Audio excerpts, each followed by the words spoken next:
This is a Huddle Sports Network broadcast. You can find us on Roku TV, Amazon Fire TV, Facebook, and of course YouTube. Get all your NFL news here first. He has time. He's Off got the left him. side. Dobbs is there. Leaping grab. Touchdown. Touchdown.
Good morning and welcome to Ken and Ken in the Morning. I'm Ken. There's Ken. We have a Joe here early today. It's Friday, which meant early school session, so he's here on time. Woohoo!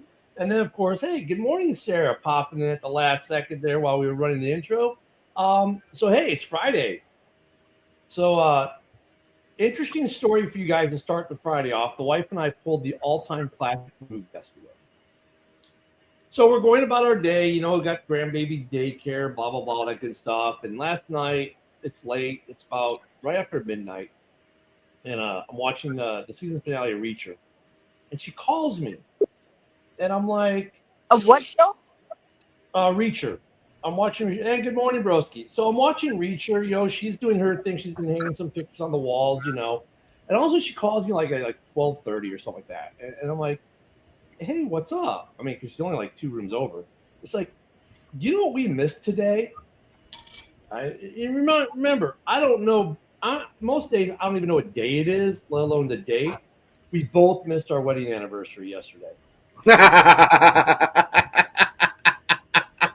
At least it was the both of you and not just you, because you would have never heard the fucking end of that one. Well, no, I've done that before too, because like I said, I'm lucky to know what day of the week it is, let alone the date. I don't think, that's the thing. When you retire, like dates become inconsequential.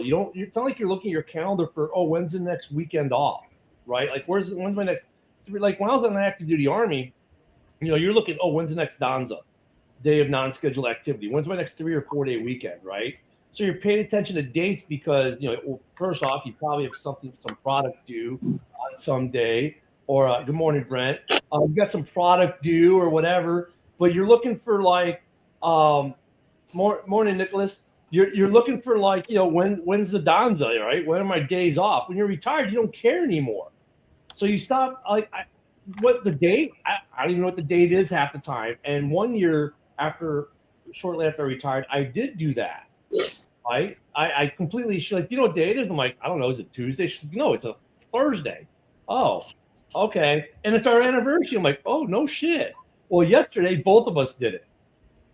Like we both completely like, oh yeah, it's our wedding anniversary. He's like, oh, well, happy anniversary.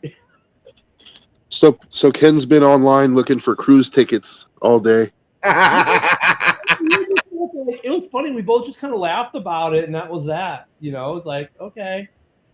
We actually have a cruise. Funny you should say that, Joe. We do have a cruise set up for September for our anniversary because it was our 9th wedding anniversary of our 10th year together because we got married on our anniversary, right? So our 10th wedding anniversary is a year from now. So to split the difference of the 10-10, we're doing an Alaska cruise for our anniversary cruise in September. Why are you setting up a cruise during football season? Look at A, I don't set them up. Okay. B, if things work out right, that because we're doing the cruise and we're doing it, I will be in Chicago for week 3 and might be able to go to a home game. Okay, that's not a bad one, but hold on. Ken's just using that for a cover up. He's already planning to play hooky during the regular season. No. I mean, I've done cruises during the regular season before. So Sarah, you should know, I've actually live cast games from a cruise ship before.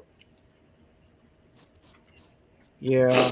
All I'm hearing is Ken likes playing hooky during the regular season almost every year. Bears Falcons, I was calling the game from a cruise ship in Progreso, Mexico. I want to cruise to Antarctica. So, funny you should mention that. Looked into that not long ago.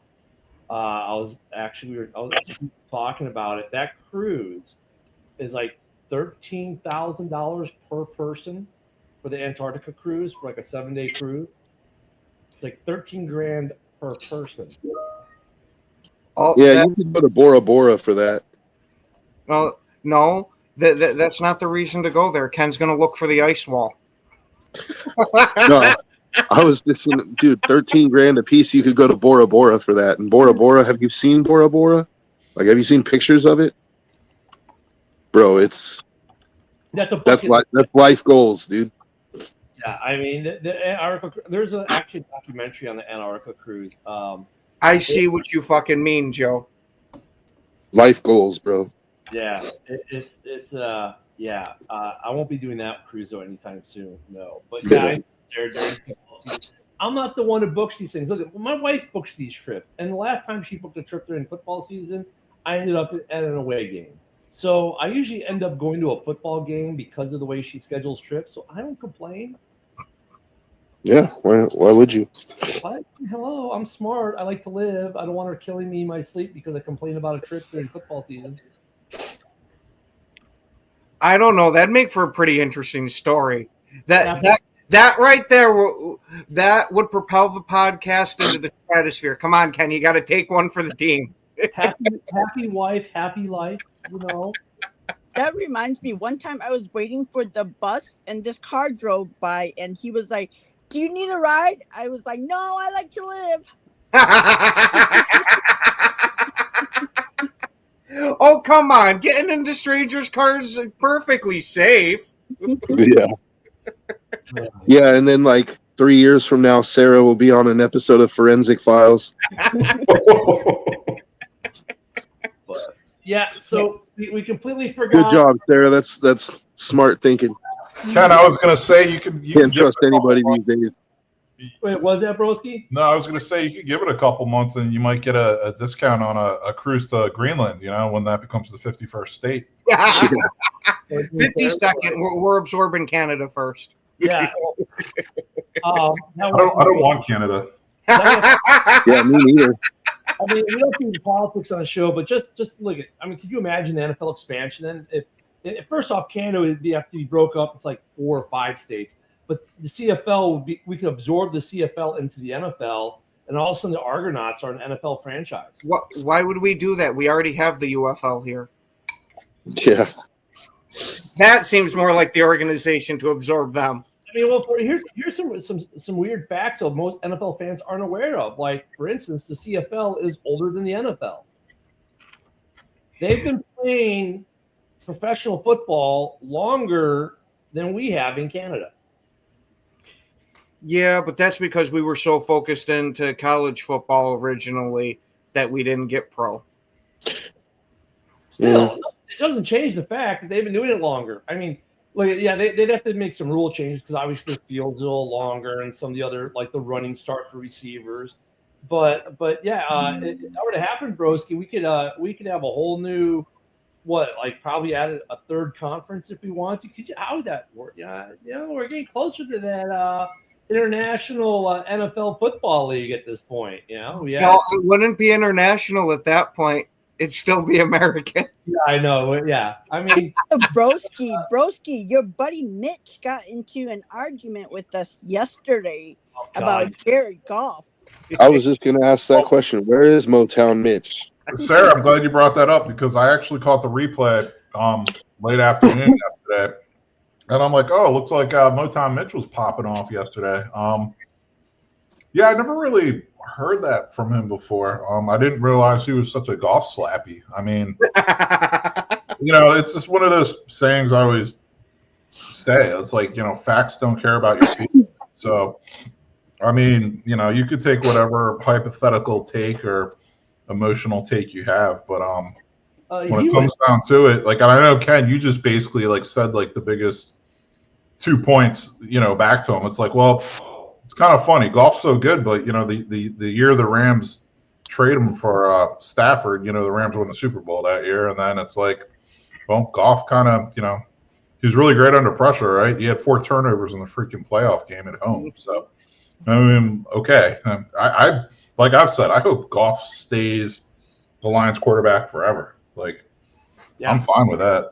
They can keep. I mean, the funny thing was with that argument, it was almost. The hard thing with Tex, you can't tell is he just playing, helping us have a great show, or was he actually getting mad? And I hope we didn't like really. He wasn't getting mad. I guarantee you he wasn't getting mad, but yeah, it was kind of he was very persistent. It seemed like I was like, because then when you think about it, it's like if we had that hypothetical. If these guys are free agents, who do you take first? Who do you take last? And everyone's like, Goff. Hey, there he is.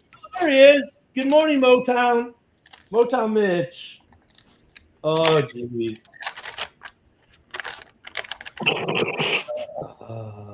You ready to go by the numbers? Oh, God. He's a Lions fan. They like to paint by numbers. Dude. Mitch, you're becoming a fan favorite really quick, my friend. For all the wrong reasons. I was going to say, it is pretty fun. You might die on the freaking Goff molehill, but it's definitely fun engaging with your buddy. Yeah, I mean, we love you, Mitch. I mean, we do, honestly, because your passion is. Yeah, man. Okay, let me do this. Here we go. Now the panel's bigger today. Okay, Mitch. Well, part 2. Fan bit and guys in the. I mean, you can go by whatever numbers you want, but how about you watch the games and see what the results are? The eye test. Let's ask this question again. Okay, it's free agency, and the following quarterbacks today are free agents. Who do you take first? Who do you take last? You ready? Here are your free agent quarterbacks: Jared Goff, Joe Burrow. We'll throw Love in there. Why not? Can we throw Jaden Daniels in there? Okay, Jaden Daniels and Patrick Mahomes. Those 5. Who do you take first? Who do you take last? Go, Sarah. I would take Mahomes first, and then I would take Burrow second. I would take Jackson third, Love fourth, Jaden Daniels fifth, and Goff wouldn't even make it on my list. Okay, Broski. Yeah, I mean, without going through everyone, I mean, Goff would definitely be last on my list. Joe? Yeah, Goff is last. Ken? I was going to say, I got the same feeling. And I'll tell you what, let's throw Baker Mayfield into the mix, too. I'm taking Baker over Goff. Now look at and I don't know if I'd take Baker over Goff, personally. I absolutely would. I absolutely would. Josh, Bear Down Mike, Brent, please give us your comments on this too. Here we go. I wouldn't take Goff on a rebuilding team. Motown goes Burrow, Goff, then Mahomes. And it's like the other two who? But look at Motown. I mean, this is the point I'm making with this. He literally put Goff before Mahomes. Yes. It's very rare that the entire panel agrees on something. Like the fact that everyone on this panel said basically the exact same thing. And you got a Bears fan, a Packers fan, another Bears fan, a Vikings fan, and a Raiders fan. right? Now, the fact that the two Bears fans and the Packers fan and a Vikings fan actually in the division, they all agree. And then you got the out of division guy agreeing. Dude, I'm sorry, like you're gonna tell me you're gonna take Goff over some of these other free agents if these other guys would be free agents? Like I threw Love in there because you could maybe make an argument, right? Broski adds Baker because you can maybe make an argument, right? And that's good because I think that those guys make for a good argument because they haven't really shown that they're that next level like Burrow has or Mahomes or and like Daniels is interesting as a rookie comes in, he might be better. I'll throw another guy out there. I'll take CJ Stroud. Mm-hmm. I mean, I said it yesterday. I'd take Caleb just because he protects the ball. I'll take Brock Purdy. That's a good point, Ken. I mean, we know when it comes down, it's emphasized or amplified even more in the playoffs. Turnovers kill. Yeah. So I mean, that's and someone made the comment. I think it was A-Dub made the comment way up there in the comments that he's kind of like becoming like Kirk Cousins, great numbers. Or how about this? He's like Dak Prescott, great numbers, but come playoff time, right? Chokorama. Or you could say he's like Tony Romo, right? I mean, great. He's got great numbers, Motown. Wonderful. Great numbers don't win championships. Mm-hmm. They kind of help, right? If you have great numbers, you're probably going to win games. But that's actually a really good comparison, Ken. Dak to Goff, like MVP caliber regular season numbers, not doing squat in the playoffs. Yeah, great team quarterback, right? And and it's funny, you don't even need a great quarterback to win championships. We had great numbers from Kirk for 6 years, and all we got out of it was one playoff. So I don't want to hear about great numbers.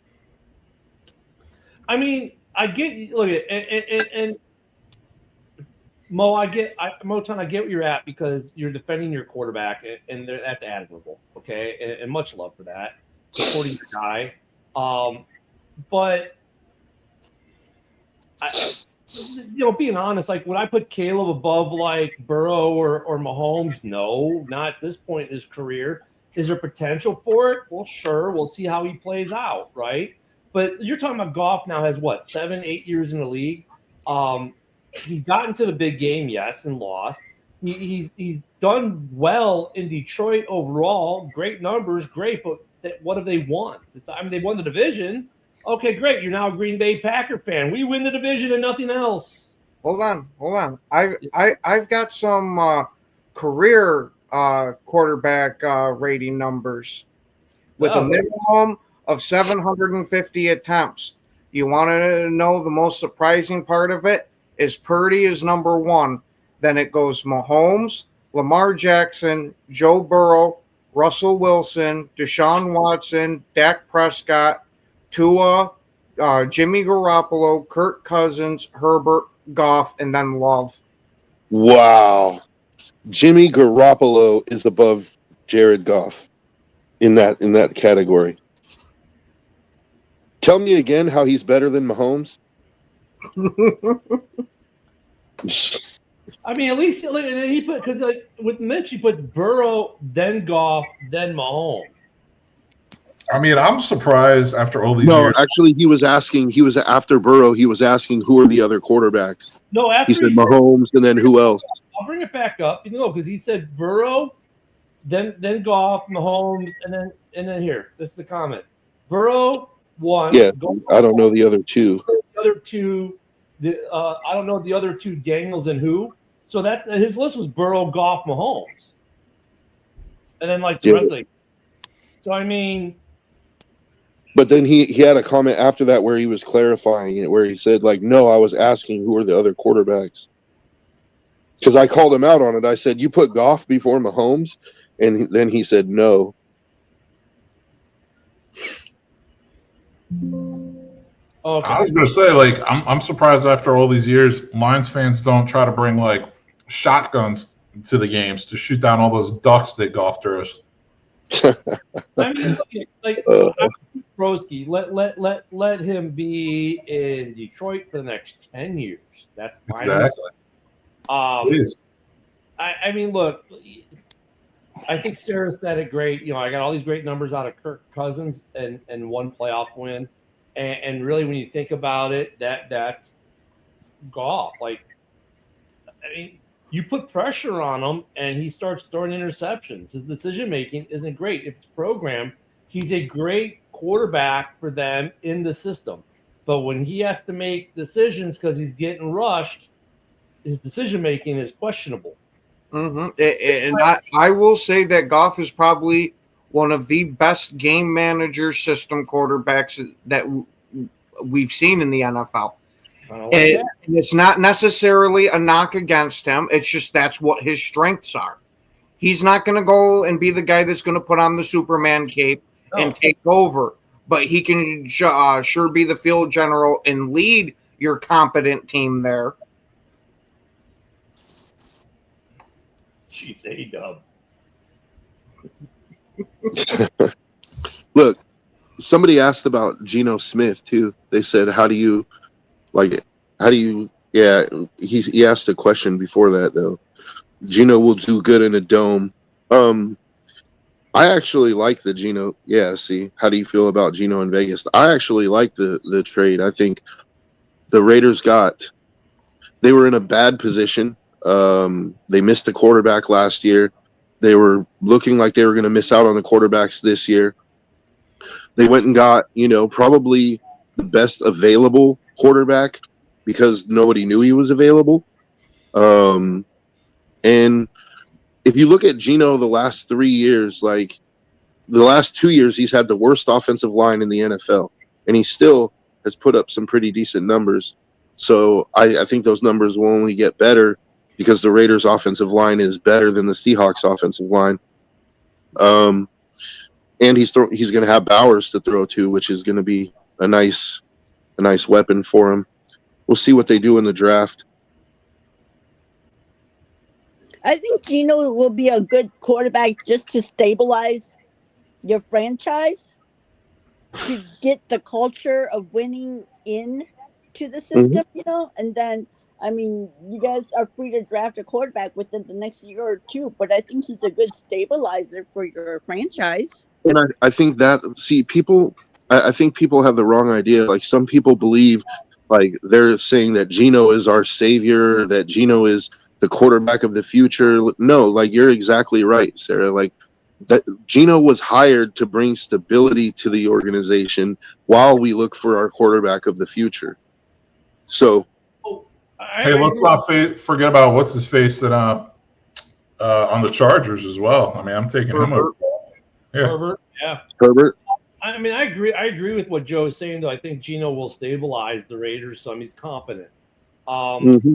He's competent. But I want to I left Mo's question up here for a long time because I don't want us to blow past it. And he goes, let me ask you this. Name me one quarterback that numbers go up under pressure. Burrow. Yeah, that was my initial thought too. Like Burrow, that dude is like just stupid.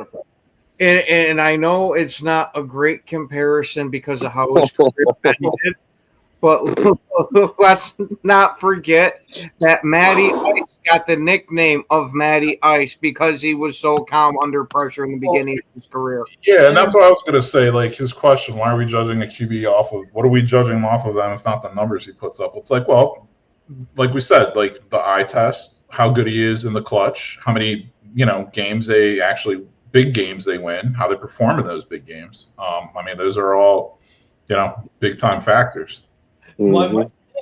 Goff's numbers go up, especially interceptions under pressure, right? To finish the sentence. And look at, Broski, unfortunately, I know the answer to this one a little too well when I was defending Justin Fields last year as to why we shouldn't trade him. But ironically, under pressure, he has one of the best big play percentages in the NFL under pressure. Not because he was under pressure so much in Chicago, but when he was in Chicago under pressure, his QBR went up, his big play numbers went up. It was ridiculous. Like, look at his numbers. I mean, look at Fields had good numbers in Chicago overall. Maybe he wasn't the guy, and we definitely got an upgrade. But he never regressed. He always progressed, and he had some interesting numbers that made it an interesting argument last year coming into the draft, right? Like, because when you look at him, you're like, okay, so now when you look at the Jets, like, well, it's not like the Jets are getting trash quarterback. They're getting a guy who even in Pittsburgh went 4-2, and when he's under pressure, just kind of makes things happen. So even I would take Justin Fields over Jared Goff under pressure. Yeah, I'm gonna have to go ahead and disagree. Yeah, but I was about to say, does anybody else get the feeling the deja vu like it's 2024 all over again with Ken defending Fields? I mean, to me, he was terrible under pressure. He couldn't feel the pressure. He couldn't read the pressure. He just couldn't go through progressions. Like, I think the Jets have a trash quarterback. I'm following Mitch's guidelines here. Okay, so you got to take yourself into that headspace. I'm in Mitch's headspace looking at the numbers. And looking at the numbers, I get what you're saying. But if I'm taking it from Mitch's point of view, Justin Fields fits the bill, does better than Goff under pressure statistically and number-wise. Yeah, Ken, no dice. And like I had said yesterday, all this does is remind me of when I would try to make the argument that Rodgers was better than Brady. He had way better numbers than Brady most of the seasons there. But nobody besides diehard Rodgers fans are going to sit there now and say that Rodgers is a better quarterback than Brady. I mean, I even don't want to admit it, but unfortunately I have to give it to him. I mean, I think that's just the ultimate throwback to Mitch, though. It's like literally, his whole thrust of his argument is look at the numbers. Okay, let's look at the numbers. Freaking Justin Fields has better numbers under pressure than Jared Goff, and none of us would take Fields to be the starter of our team right now. Mm-hmm. Yeah, but his numbers. So I guess Mitch would take him. Eye test, and I am not taking Fields over Goff. Yeah. I mean, honestly, I'm giving Joe Flacco a call. Say, Joe, put down the potato chips, get off the couch. We have a playoff game. I want you to start. Like, I would take him over Goff. I think Justin's one of those quarterbacks. Like, he needs to be Lamar Jackson. Like, he reminds me. The comparisons to Lamar are accurate to a point. The problem is this: he can't throw like Lamar yet because he hasn't progressed yet. If teams would use him like the Ravens use Lamar early, with let him keep running and let the passing game for him grow and the decision-making process grow. If he could do that, Justin Fields could be a very good quarterback in this league for years. The problem is, maybe partially on Justin, part of it being situational, is he hasn't been able to translate that yet. But I mean, I can see why the hype on Justin was like that, because you look at Lamar early, you look at Justin early, like, okay, a lot of similarities there. We know he can put the ball downfield deep. We've seen the arm. We know he's got the strength for it. But his negatives were kind of like Lamar early, right? So he could develop into an MVP style quarterback given the right recipe. Unfortunately for Justin Fields, that recipe has not presented itself to him, and maybe he hasn't added some of the necessary ingredients either. And that's what I'll say on Justin, because you can see it there with Goff. Goff is what Goff is right now. There's no potential. Like, you've reached your max potential with Goff. Where Goff is now after 8 years is where he's going to be. There might be minor changes here and there, but it's not like all of a sudden he's going to have some re-resurrection of Goff, because he's already putting up good numbers, but you put him under pressure and he still folds like a stack of cards with the light breeze. And I mean, with Fields, like, I think one of the most telling things is the fact that, like, the Steelers didn't want to keep him. And I considered the Steelers one of the best run organizations in all sports. So, Fields, to me, the if I had to narrow it down to like his biggest issue, I think it's he doesn't learn from his mistakes.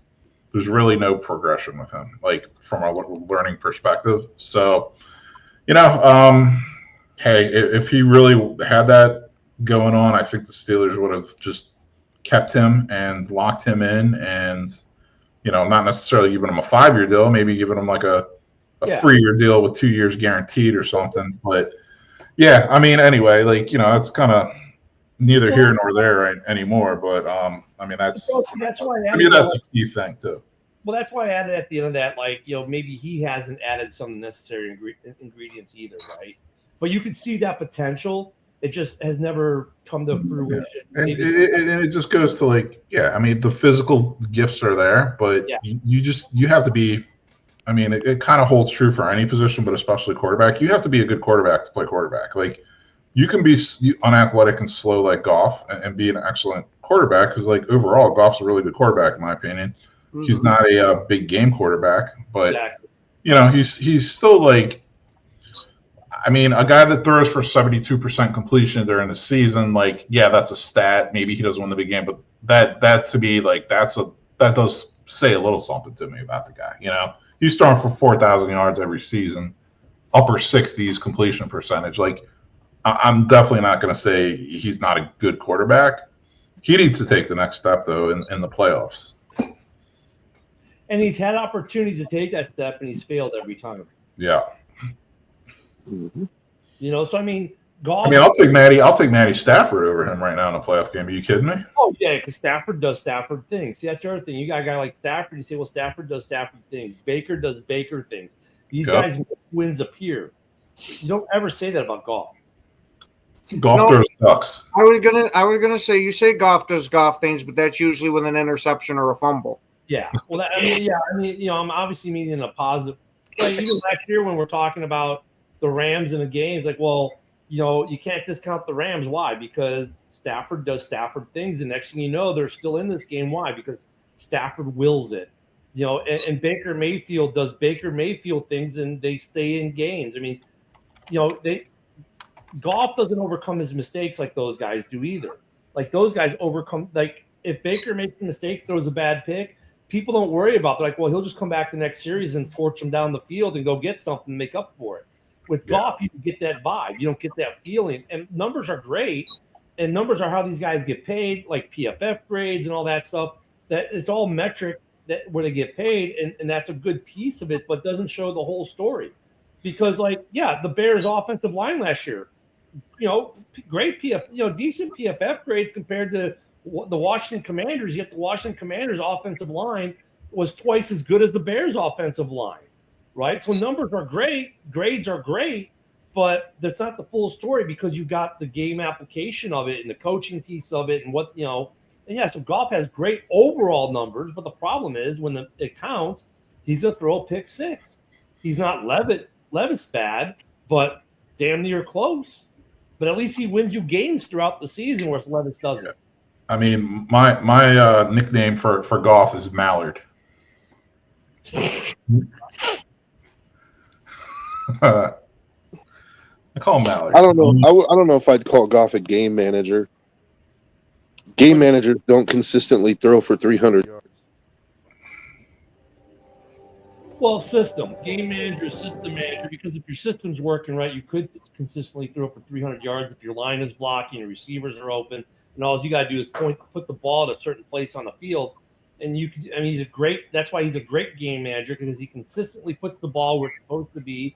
And the system worked because the guy was always where he needed to be. The line always gave him the protection that they were supposed to give. I mean, that's being a great game manager. So if you have a great system for him to manage, sure, he could put up 350 a game. The question's going to be now with the new offensive coordinator, how's that system going to change? How's that going to disrupt Goff's timing?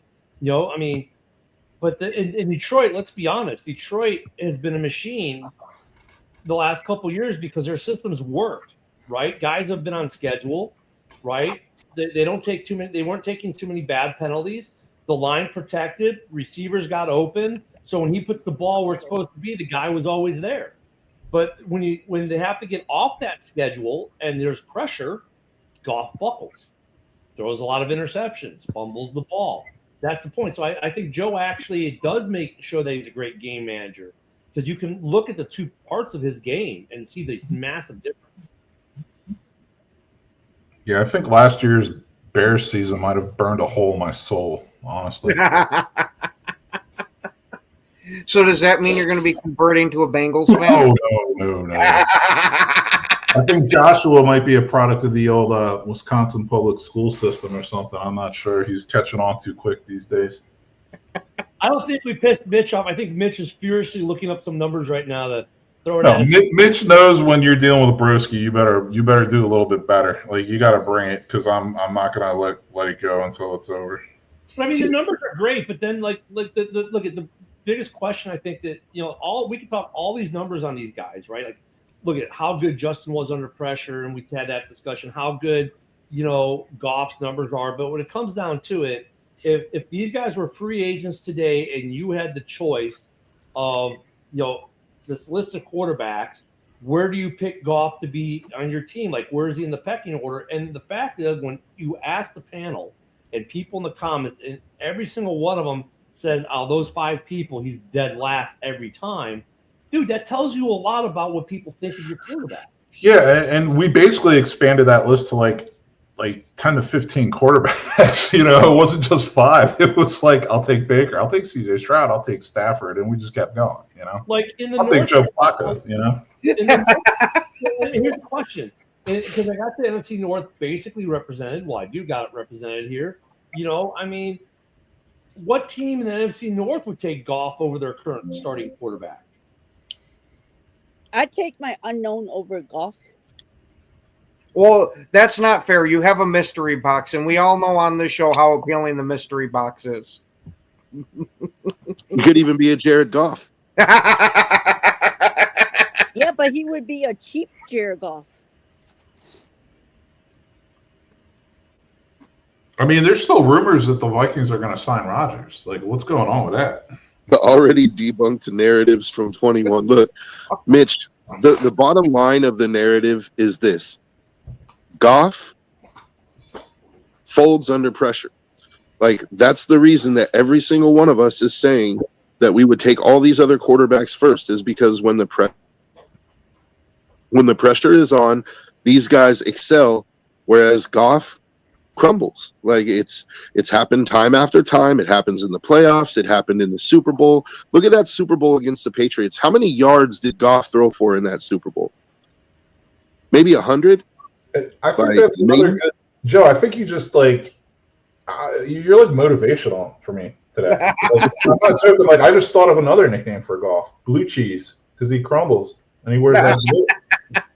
That's what I'm saying, dude. Like, it's the eye test, man. Like, you can throw all the and Mitch, good luck arguing with this argument. You can throw out all the numbers you want, right? I could throw out numbers too and tell you, hey, Rich Gannon deserves to be in the Hall of Fame based off of that run he had with the Raiders. But guess what? The eye test, like, it's something different, right? Like, with Goff, we all know what we see with Goff. We see a guy who's really good in the regular season, but even in the regular season, when things get bad, he's not the guy that's going to elevate your team. He's not the guy that's going to rally your team and be like, hey, like, we need this game. Like, he's not that guy. I think the Dak, or maybe Dak may become a good argument, but a better argument would be look at quarterbacks of the past who had great numbers, right, but never won the big game. In fact, I'm going to talk about 2 quarterbacks right now that combined between the both of them. Okay, one, between both of them had 3 playoff wins between both these quarterbacks. Both these quarterbacks have better career numbers than many Hall of Fame quarterbacks in the Hall, to include Dan Marino. Guess who those 2 quarterbacks are? Kirk and Dak. Jay Cutler and Romo.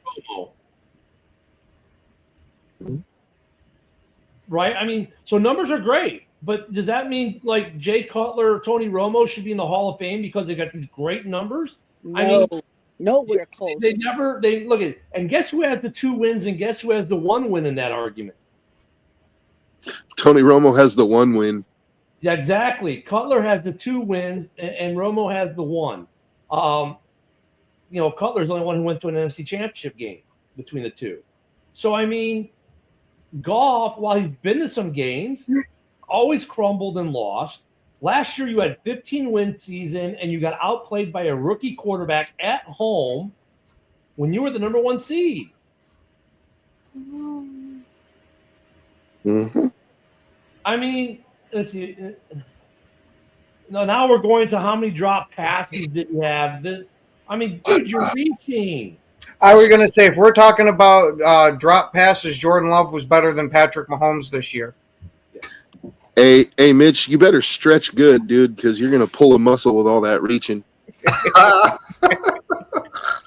Hold on, it gets better, Joe. Just wait till the next comment. There we go. Oh my Lord! Well, one quarterback threw a tight spiral, the other didn't. Like let's just start there. Dude, Jared Goff couldn't even carry Dan Marino's jockstrap, bro. Like, that's a fact. I'm gonna give Mitch some credit because, like I said, he's supporting his guy. I get it. He's loyal to his guy, and it's commendable, Mitch. And I've been there. I think we've all been there. But I'm like, dude, I would take Marino over Goff all day. In fact, if Marino was playing today, I think you would have a Super Bowl trophy in Minnesota. In Detroit. I think if Marino threw left-handed, I'd take him over Goff. Okay, hey, so I got a question for you guys. Like, Sarah might be a little bit young, but the rest of and Ken, the Packer fan, you might remember. You were probably like a little kid, but Broski and Ken, you guys remember watching Rich Gannon play, right? Absolutely. Rich Gannon. Great. All right. So would you rather have Jared Goff or prime Rich Gannon, like Raiders Rich Gannon? Isn't Gannon, isn't he the quarterback coach there? No, not right now. I wish. I mean, look at. I would take Raiders Rich Gannon over almost most quarterbacks in this league. I mean, that dude. I remember a game he got his hand stepped on, bloody, tore open, and the dude was still throwing ropes. Gannon in his Raiders day was like the epitome of a tough as nails, nothing would phase him quarterback, man. Like that dude should have won a Lombardi. Look, even Dorn is taking Caleb over Goff, and that says something. I was thinking Mark Brunell. I was thinking Mark Brunell, not Gannon. But I like both of them. But Brunell's the coach in the league right now, the quarterback coach. Yeah. Yeah, but my point was simply we've all this. watched it. That's why we've had these opinions. My point was this. Gannon was a career backup until he went to the Raiders. Like, he only had a couple of seasons starting. Overall, his numbers are like, I think he has like 30,000 career passing yards or something, maybe not even 30,000. So he's never going to get into the Hall of Fame. But I would take him over Jared Goff in a heartbeat. Like, in a heartbeat. It's not trying to be why? You know why? Because when the game was on the line, Gannon could win. Yeah. Like, taking that one Super Bowl where he played against Gruden out of the equation, like. Yeah, and I've been thinking this the whole time too, and I didn't throw his name out there because we were only at that time, offering up current NFL quarterbacks. Give me Brad Johnson. I mean, when we had Gannon, when the Raiders had Gannon, I went into every Sunday expecting to win. You did. That's the difference. And Goff, it's not. No one's saying that Goff is like a horrible quarterback. This, that, and the other. I mean, look, he's got some skills. Obviously, he's put up numbers. He's a great system quarterback. But the problem is, and why we're all passing on him, Mitch, is this: when he's pressured, right? He's like a hooker on a busy Friday, turning tricks every 2 seconds. Yeah, it's like it's nickel night at the whorehouse. You throw a quarter at him, see if it sticks. I mean, the guy, look at the Bears, embarrassed him. Like in the last 2 seasons, he has not had a good game against the Bears. The Bears have made him turn the ball over. They've made him look bad. In fact, you look at his numbers against the Bears; those are usually his worst games. Why? Because the Bears are a team that, by the way, who doesn't get any pressure on any other team for whatever reason. But they seem to figure out Detroit and get pressure on Detroit and make Detroit look silly. And the rest of the league goes, oh, yeah, we'll do that. And then what happens? You guys go to playoffs and you're out. I mean. Yeah, Mota, in your last comment, it's like, again, Bears fan, Packers fan, Vikings fan on the panel. All in agreement, probably on the first thing ever we've all done. And I'm a Raider fan, so I don't have a dog in the race. Yeah. I mean, look at Goff. Is he worth? Okay, let me change the question. Right. Let me change the question for him. Is Goff worth the $48 million the Lions are paying them in today's league, where what the current money situation is for quarterback? Ken, I'd give it to him Joe, if that's what you're stuck with. Yeah. Yeah. I mean, the market is what it is. Sarah. The market is what it is, so I wouldn't. I would draft accordingly. Okay. Broski. No, because he's no, not for me. See, so look at there, and Mitch, the panel is split on even if he's worth the money. Half the panel right now is saying yes. Half the panel, well, one of them says just get rid of him and draft. The other's like, no, he's not worth the money. I'm kind of like, where Joe is like, I'm like, well, he's probably worth the money for the regular season, kind of like a Kirk Cousins situation. Like you pay him because he's going to get you to the postseason. My problem with him is this: he doesn't do anything for me in the postseason. He crumbles, and if I could find a better option, I would. And if they could, they would. The problem is I won't go Sarah's route because I don't have a draft position to do that. Right? Like there's no one late in the draft who's going to be better than Goff, and this year especially, there's no one at the top of it who's going to be better than Goff. Now, if I'm looking at next year and I can get Arch Manning, I might kick Goff to the curb and go for Arch Manning. Yeah. My thing is this, like, to me, there's definitely better lower cost options who are actually just overall better. So like Goff's average annual salary is $53 million a year. Baker Mayfield's is $33 million a year, and I would take Baker head up over him. So like, no, I don't think Goff is worth it. Damn, he said he would take. I can't agree.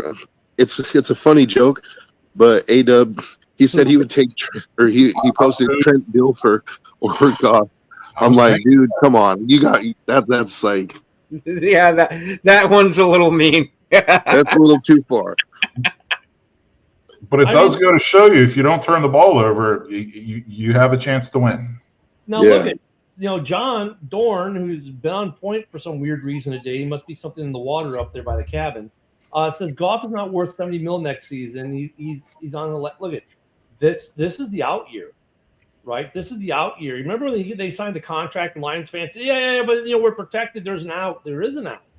After this season, the Lions have an out from Goff. I mean, if Goff can't get them to that next level this year, that might be a serious question of do they walk away from Goff? And look, before Mitch goes, no, look how many teams have walked away from quarterbacks in this scenario over the last 2 or 3 years. It's been quite a few. Oh, dude, you know what? I just came up with it. The perfect comp for Jared Goff. Matt Hasselbeck. Oh, damn. I'm right there with you, Joe. Mm-hmm. Damn good quarterback, but just on the outside edge of elite. You know what? I'll give you one bet. I'll give you one similar, but even though they're a little bit better. Aaron Rodgers. But the only difference is Aaron Rodgers has won a Super Bowl. Yeah, but Aaron Rodgers threw one of the prettiest balls like I've ever seen. I know, but look at the only difference really here's the difference between Goff and Aaron Rodgers. Aaron Rodgers has at least won one Super Bowl. He does during the regular season. He has those moments you're like, what the hell? He's just doing Aaron Rodgers things. But every time in the playoffs, they would find a way to lose. Now, granted, that wasn't always on Aaron, but there's a similarity there, right? And when he went to the Jets, yeah, his numbers were good, but they were horrendous. Yeah. So there is a comparison there, but I would still take Aaron first because obviously he's won the Super Bowl. He can win the big game. He's won the big game, but he's not far off. Like that's honestly, I don't know. Ken, go ahead. Goff needs to get to that Rodgers level, and he can't. But Rodgers is at next level ahead of Goff, because honestly, if he doesn't get lucky in 2010 and they win a Super Bowl, we'd be having the same discussion about Aaron Rodgers. I'd still take prime Rodgers over prime Goff, though. Yeah, I mean, Rodgers could throw on the run, and Rodgers threw a pretty ball. I was going to say, the major difference is that Rodgers just didn't have Rodgers moments during the regular season. He had Rodgers moments in the playoffs, too. I was going to say, honestly, I only remember Aaron Rodgers playing pretty well in the playoffs. Like, I can't think of a single game where it was like they lost specifically because of Rodgers, other than maybe maybe the Niner game, the Yep, last right Niner there. game. Yep, that right there, I put solely on Rodgers for playing fucking hero ball. The rest Mhm. of them, I don't. But I'll even give you the argument of, hey, he didn't do enough to get it done. He might not have lost the game, but he didn't win it. I'll give you that for the other ones. And I still think the Dak comparison for Goff is like spot on. You guys have now realized there's a method to my madness. I brought up Rodgers for a specific reason, right? Because What? Just so you get my blood pressure to go up like fucking 10 points? no, because Rodgers and Green Bay always had great numbers, but yet he won a Super Bowl. He would win games. His team would necessarily maybe let him down. He put him like kind of like a Cutler situation in Chicago for Bears fans. Like Cutler would put him in position to win, but the defense was like, hold our beer. We're going to lose this one anyways, right? Rodgers had some of that around him. The difference between Rodgers and Goff was Rodgers was never the reason you really lost. Goff has been the reason why you've lost big games. Mhm.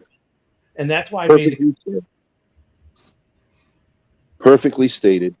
I mean, and Rodgers has won multiple MVPs. Goff sniffed it this year. I'll give him credit. He sniffed it because of his numbers, right? But he's like Kirk Cousins, going back to what Sarah said earlier. Great numbers during the regular season, but it hasn't won you anything, right? He's got great numbers, but when it comes to push to shove time, because look at people could say, well, Kirk Cousins was the reason why the Vikings won so many games in a regular season. He would have Kirk Cousins moments where all of a sudden he would pull a regular season game out of his ass and they would win. But come the playoffs, he could never do that. Jared Goff's the same way. Perfect example. Go back not last year, but the year before. The Lions against the 49ers. They had the chance to go, was it to the NFC title game or to the Super Bowl? I think it was, they were in the NFC championship, right? They were leading 21-7 at halftime. Basically just had to coast. All they needed was, hey, Goff, in the second half, can you put up a single touchdown and this game's ours? And he couldn't do it. Keep some possession maybe too, Yeah, move the chains, eat the clock, and he couldn't do it. But St. Brown, that sort of thing. Then they go to St. Brown, who's like this supposed phenomenal receiver, but yet when it comes to big games, where's St. Brown? I get it. The Lions are a really good regular season team, but when it comes to that pressure cooker of the playoffs, man, it's like, and last year I get it. You had all the injuries. Okay, great. More excuses because, during the season, it's grit, next man up. And then when they lose, we had so many injuries. I mean, well, wait a minute. That was your badge of honor 2 seconds ago. Yeah. But put another team in that position. Ever, and now he's terrible. Put another team in that position, against, let's say, put Patrick Mahomes up 21-7 at halftime. Does anybody think he's not winning that game? No, not at all. I think that's a cakewalk for him at that point. I think Caleb Williams at that point, because at least I know he's not going to turn the ball over. It's that's the argument against Goff, is that even a 21-7 halftime lead is not good enough. Oh, Jesus. Mitch.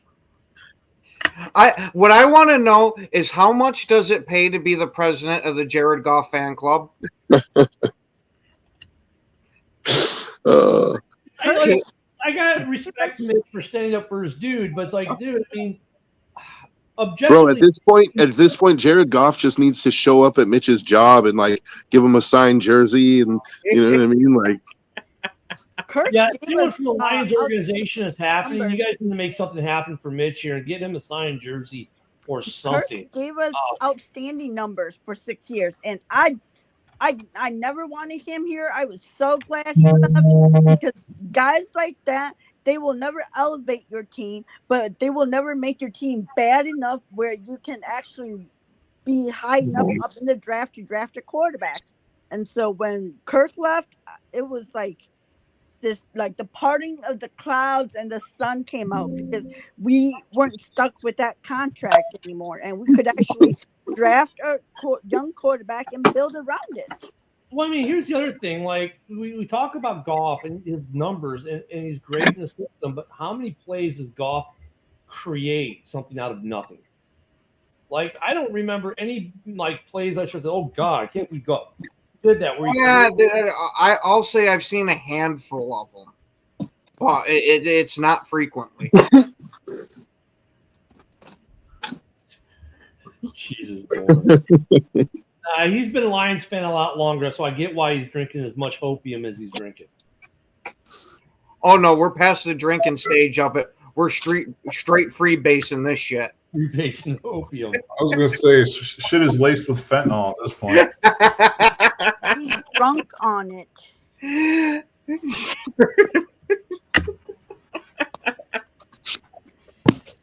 No, yeah, but wait. Yeah, Brent, you're right. Goff's pick six had nothing. Oh, no, that was this year. I'm sorry. Yeah. This year, I mean, his pick six had nothing to do with it. But I mean, Goff couldn't move the ball in that game, though, dude. Like, that's a problem. That's what Joe was saying. Is like Goff in the second half didn't do shit. They did not do jack nor shit. After the Niners made adjustments, he was shut down.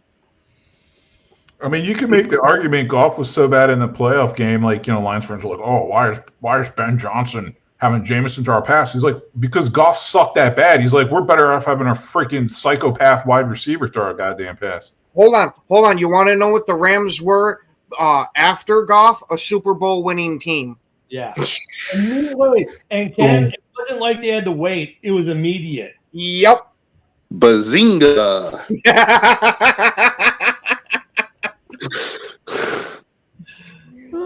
Man, the references we were pulling today, like Joe with the Bazinga reference, now we've gone the Big Bang Theory even. Wow. Yeah, I was going to say, I will give you the fact that he turned the Lions around. 100%. I'm not going to say it was solely fucking him, because that's taken a lot of credit away from everybody else in that organization. But I'll give it to you. Him coming there was around the time they turned absolutely everything around. We don't have much time left, but Steve asked a great question. If the Lions don't win it all this year, what happens to Goff? If Goff were to get released, or if they want to move on, are there options? We've got about a minute. They're stuck with Goff for a couple of years because they have nobody. They don't have anyone behind them that they've grown. Like Hooker is a joke, and everyone, even Lions fans, I think, are starting to realize that. And they're not going to be close enough to the top to draft a quarterback unless they mortgage their future and move up. But there's going to be a lot of teams that need quarterbacks that probably aren't going to trade with them to get a quarterback. So they're stuck with Goff. I mean, I think if you have a bad GM, you might make that move. You know what I'm saying? Carolina. Bad GM. I don't know. On that terrible last take, everyone have a great weekend. Don't forget, Packer Boys are on tonight, 7 p.m. Central. We got the Red Zone rant this weekend. We got the open mic this week and House Hall on Sunday, where Broski will probably have something else to make Woody mad about Penn State. And we love everyone have a great Friday. Thank you for joining this week on X, YouTube, Roku, and everything else. We'll see you all on Monday morning here at Ken and Ken in the Morning. Everyone, have a great weekend. Thank you for being with us. And bye-bye.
This is a Huddle Sports Network broadcast. You can find us on Roku TV, Amazon Fire TV, Facebook, and of course YouTube.